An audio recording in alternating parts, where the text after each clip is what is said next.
If you look at my arm, I have a fixed set of joints here, and I can move this joint this way, and I can move this joint this way. I have about 7 degrees of freedom on this limb. If you look at an octopus arm, they can spontaneously create joints anywhere they want along the length of that arm, and they can make them move in any direction they want, and they can coordinate all of them at the same time.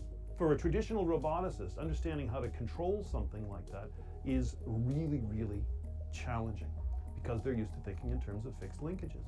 But for an octopus, it's completely natural. So if you want to get people out from under a rubble fall from a demolition in a building, you could actually snake that arm through the rubble without disturbing it and risking harming people in a way that a rigid linkage joint wouldn't be able to do it. That's a natural application and one that's difficult for robotics to be able to handle.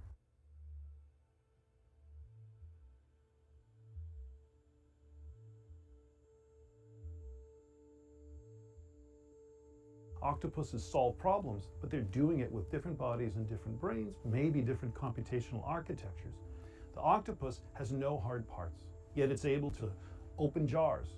So the way that it solves that problem necessarily is fundamentally different than the way that you and I do in terms of the biomechanics, and therefore the brain that controls it has to be fundamentally different.